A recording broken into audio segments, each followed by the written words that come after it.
এই পৃথিবীর মধ্যে একটা আসার সিরিয়াল আছে যার কোনো সিরিয়াল নাই গো।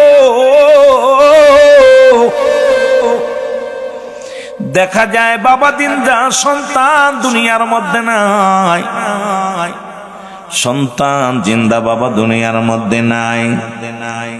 কত নাতি তার দাদার লাশ কাঁধে নিছে, দাদা নাতির লাশ কাঁধে নিছে। ও যুবক, কারণ কখন যেন মালাকুল মউত চলে আসে কেউ বলতে পারি না।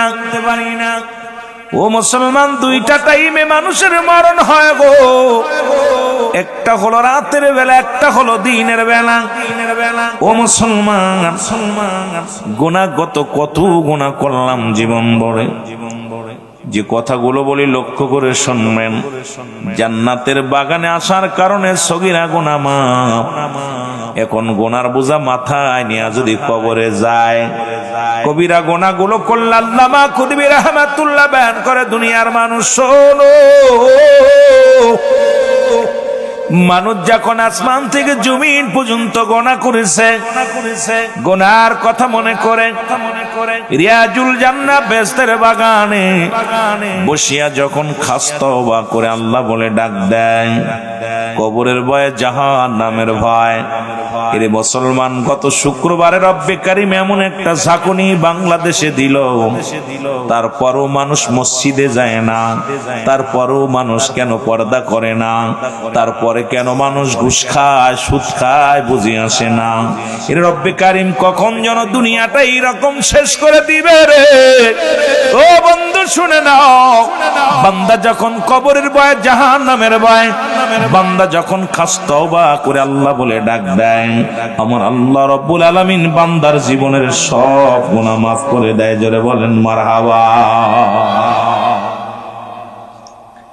মজার একটা বিষয় যে 14টা বছর মাহফিল হচ্ছে, এই 14 বছরের মধ্যে মানুষ মারা গেছে, এলাকার যত মানুষ, এরা যদি গুনাহ মার্কা মানুষে মারা যায়, মনে কপাল খারাপ।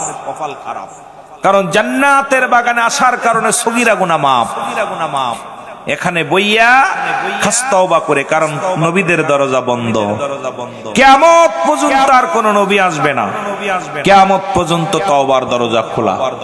বান্দা যখন পিছনের দিকে না তাকায় সামনের দিকে অগ্রসর হয়, আল্লাহ কত গুনাহ করেছি, কত পাপ করেছি, আল্লাহ আমার জীবনের শেষ মাহফিল, খাস তওবা করে রব্বে কারীমের দরবারে বিনয়ের সঙ্গে, আল্লাহ আমাকে জাহান্নাম থেকে বাঁচাও, আল্লাহ আমাকে তুমি বাঁচাও রব্বে, আমি আর ভুলেও গুনাহ করব না।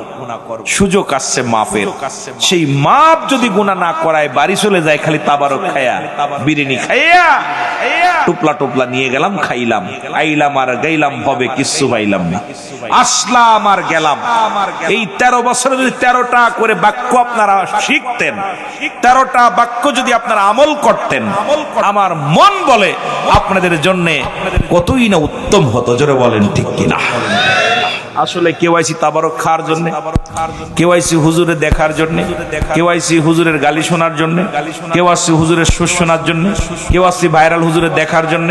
এই হলো আমাদের অবস্থা। আসলে আমরা একটা খাঁটি নিয়ত করে আসতে হবে, আল্লাহ ওই মাহফিলে যেতেছি, জীবনে কত গুনাহ করছি, এই গুনাহর বোঝা যেন ওই জমিনের মধ্যে দাফন হয়ে যায়। আল্লাহ আমাকে তুমি মাসুমের মাসুম বানাইয়া দিও। ধরে নে, ধরে নে, টাসার মার,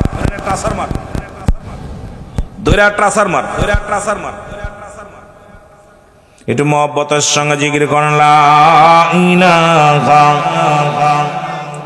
জবান খুলে লা ইলাহা, বাইজানম গরমনের বেদনা, আয় হায় বুঝাইলে কেউ বোঝে না, বলো অমগার আয় হায় বুঝাইলে কেউ বোঝে না, আইরে শোনাইলে কেউ শোনেন না, বলো শোনাইলে কেউ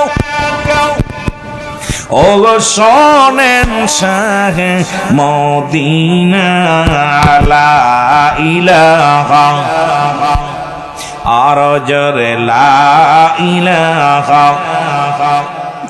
এ দুনিয়ার মুসলমান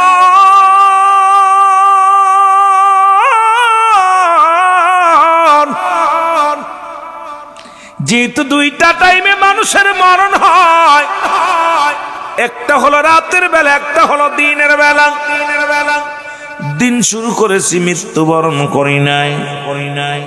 রাতটা শুরু করে দিছি, এখনো মৃত্যুবরণ করি নাই। সকালে ফজরের আজান কে শুনবেন? ফজরের সূর্যোদয় হবে কার জীবনে? বলতে পারি না। কত মানুষ ঘুমের মধ্যে মারা যায়, কত মানুষ খানা খাইতে যে মারা যায়, কত মানুষ নামাজের সিজদাগত অবস্থায় মারা যায়। রব্বি কারীম,